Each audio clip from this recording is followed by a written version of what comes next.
Now he's back. I'm back. Sorry, I forgot to turn off the phone.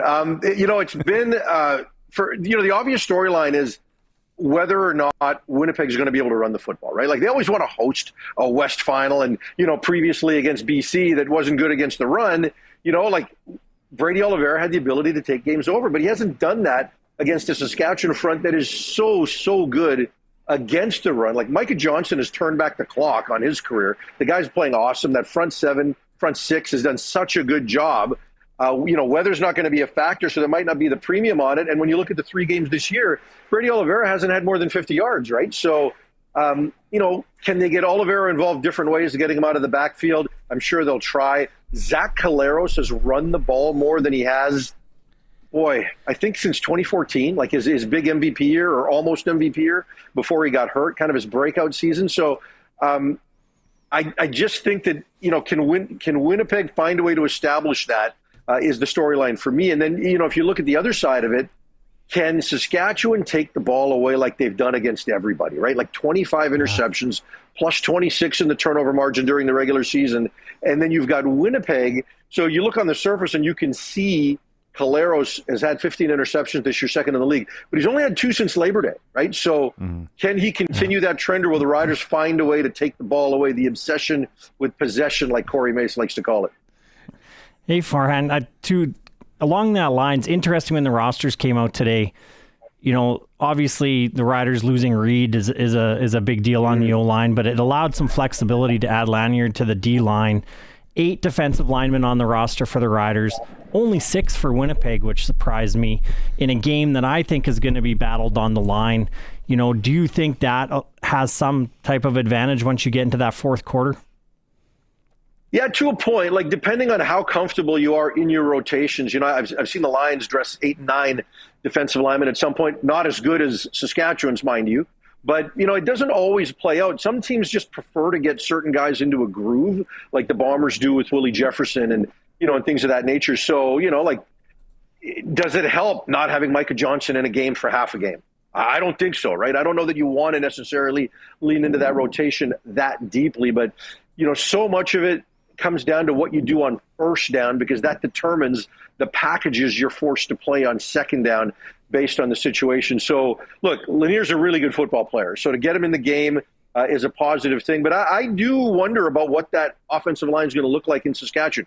Peter Godber's played a lot of games at center, but moving Trevor Reed, and now you've switched both tackles, right? Because they've moved the right tackle to the left side, and then Ferland goes to play in the right tackle spot. I know he's been there a couple times before, but normally he's a guard. So if you're Willie Jefferson and you look at that and you've got some guys that maybe have done it a little bit, not exactly in the same spots they're going to be, is that something Winnipeg can take advantage of?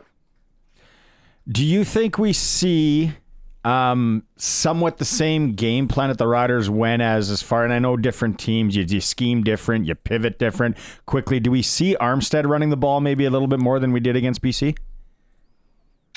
I don't think so, to be honest. I think that AJ Ouellette is what this team wants to lean on. Having the changeup is a nice thing. If Ouellette struggles inside, might they try to get Armstead on the edge? I mean, I'm sure they'll try that. Mark Mueller's pretty creative, and he doesn't want to leave a lot of bullets in the chamber, but I do think that AJ Ouellette, not just in terms of the physicality of his running game, but how effective he is out of the backfield. I think he can cause some problems. One of the things with Trevor Harris is he struggles against quarters coverage, 4 deep, off coverages.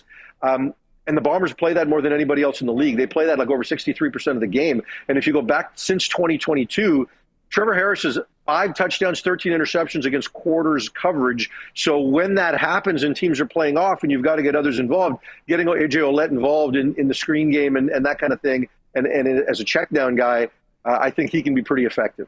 I was just going to say, right, then I'd go to screens, I'd go to swing passes, a lot of draws, shovel passes underneath, anything, right, if they're playing back on that. On the other side of the ball, right, like that's kind of what Winnipeg has done to us. And if we're going to play off, they're not going to run the ball then. They're just going to, for lack of a better term, dink and dunk. They're going to go with that short stuff, which is almost like a running play, but it is the quick little pass. Do you see that changing at all from Winnipeg's side? I guess it depends, right, on how Saskatchewan's playing it. Yeah, and I don't know that you're going to see Saskatchewan play as conservatively. as Winnipeg will. I do think that Saskatchewan's going to take some chances. They're a little more aggressive by nature. But, when you look at, I call it small ball, but we're talking about the same thing. Winnipeg is very good with their crossers. They're very good with, those Sally plays where you bring the slot back out, the backside of the play and get him involved there. And so they're comfortable in that world. I think they can play that way. And that's also one of the reasons they've been able to keep the turnovers down in the second half of the season, because they've gone more to that approach. It's led to fewer big plays. It's led to fewer just explosive days on the whole. I think they've only had 2 days where they've been above 30 points since Labor Day, right? In terms of their offense. So they're comfortable in a low scoring game if it goes that way, because they've got to play underneath. But I just don't think Sask is going to play that way. I just think Corey Mason is going to want to get after it a little bit. They're not going to have to blitz to do that, but I think you will see some different coverage looks and some other match concepts that allow them to be a little more aggressive in the secondary. Hey, Farhan, obviously great weather for this weekend. What's the wind looking like? I know that was a big deal for special teams with Saskatchewan last week in the punting game that gave BC, really short fields. Is it, obviously nice and sunny, no snow, but what is the wind looking like for tomorrow? Well, no wind yet. I'm just looking over here at the uprights, and it's just kind of fluttering. Let's take a look right there. Can you see in the uprights? Can you see? Yes. They're kind of vertical, but it's just fluttering a little bit. So right now there's not much wind at all. There is expected to be winds up to about 20 kilometers an hour tomorrow. Oh, not bad. But I'm not sure at what point in the game those are going to come. So, look, when the fact that we're playing this game a week earlier than usual, like, who would have thought it would have had this kind of an impact? But truly, like, weather is not going to be a factor tomorrow, guys. I feel like we could golf this afternoon in Regina. Oh, you could golf. You could golf. If we could get a tee time. Get out there and golf. Are the courses even open out there, guys? No, unfortunately, they're not. Otherwise, golf and a Western pizza, what better can you do for a day? How much is experience? Like, do you play on experience all that much as coaching and players and something like this? Or is it just athleticism on game plan, obviously? It's execution, man. Like teams, experience allows you to be comfortable in stressful moments, right?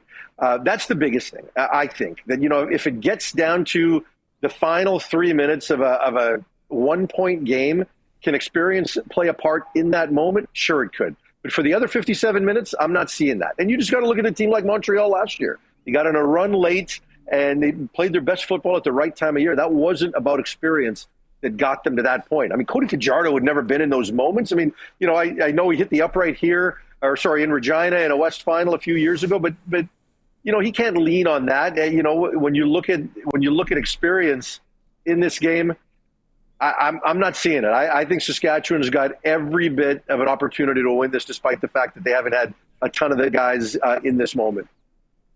So on the flip side of that, Farhan, I'm seeing glimpses here in Regina of a team very hungry to get to that Grey Cup. It's been a while. Sure. Is there some complacency that kind of shifts in of, hey, we've done this, let's just go do what we do, guys, obviously you like that calm nature, but is there an edge to the Riders to kind of have that extra motivation to get to something that they've been sort of shut out of the last 10 years?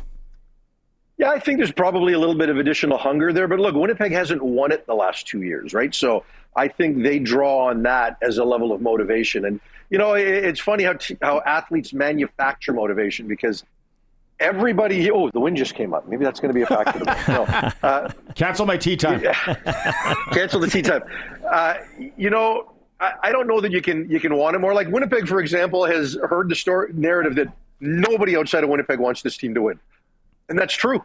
And they're trying to use that as fuel. And everybody's trying to come up with something that gives them an edge. And if they wind up winning, they'll come with that. But at the end of the day, and I don't want to sound cliche, I really think the best players win football games. And, Corey Mace, as young as he is as a head coach, has still found a way to have success. He's got, when you look at Toronto, when they won the Grey Cup, they came out of nowhere with a staff that hadn't done it before, like Ryan Dinwiddie. Who would have thought he was even going to get a head coaching job that year? And he goes out and wins it his first year, and Mace is his defensive coordinator, right? So when it doesn't always have to play that way. And, at the end of the day, the team that's got the best game plan and the players who are willing to execute the best they're going to be just fine.